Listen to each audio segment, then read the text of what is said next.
బాలకృష్ణ గారికి, కోడెల శివప్రసాద్ గారికి, డాక్టర్ రాఘవరావు గారికి, ప్రత్యేకంగా వారు అమెరికా నుంచి ఈ ప్రోగ్రాంకి వచ్చారు, వారికి ప్రత్యేక అభినందనలు. ప్రసాద్ గారికి, అదేవిధంగా జిఎం ఆంధ్ర బ్యాంక్ గారికి, సిఇఓ, మెడికల్ డైరెక్టర్స్, డాక్టర్స్, మిగతా స్టాఫ్ అందరికి కూడా పేరు పేరున నమస్కారాలు. చాలా సంతోషం. మనం ఈ రోజున 12 సంవత్సరాలు కంప్లీట్ చేసుకున్నాం. 12 సంవత్సరాలు కంప్లీట్ చేసుకున్న సందర్భంలో మనం కనుక ఒక్కసారి కనుక ఎట్లా స్టార్ట్ చేసి ఏ విధంగా మాకు మంచి పేరు తెచ్చినటువంటి హాస్పిటల్గా ఇవాళ రూపొందిందో, అందులో భాగస్థులైనటువంటి ముఖ్యంగా కనుక చూస్తే డాక్టర్స్, మరి మెడికల్, నాన్ మెడికల్ స్టాఫ్ అంతా కూడా మరి ఆ రోజున హాస్పిటల్ పెట్టినప్పటి నుంచి మొదలుకొని ఇప్పటిదాకా కూడా ఇంకా 68 మంది కంటిన్యూగా 12 సంవత్సరాలు సర్వీస్ చేశారు. వారికి ప్రత్యేక అభినందనలు.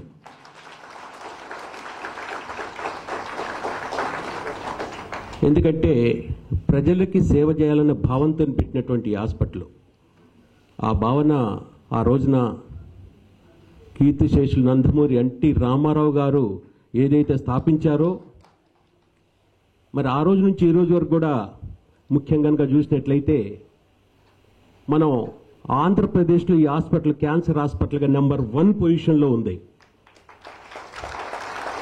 ఇప్పుడు నెంబర్ 1 పొజిషన్లో ఉంటే కాకుండా ఎప్పటికి కూడా ఇది నెంబర్ 1 పొజిషన్లో ఉంటుంది రాబోయే టైంలో మొత్తంలో కూడా ఆంధ్రప్రదేశ్లో.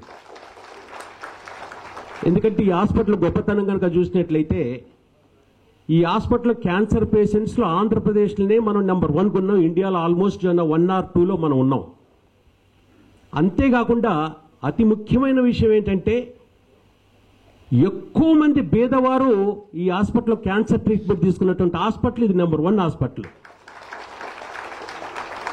అంటే పేదవారికి సర్వీస్ చేయాలనే ఆలోచనతో పెట్టేటువంటి హాస్పిటల్.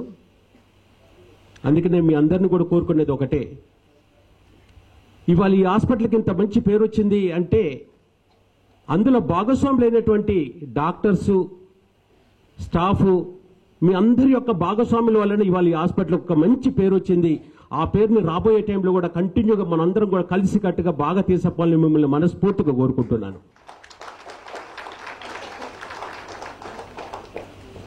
Thank you sir.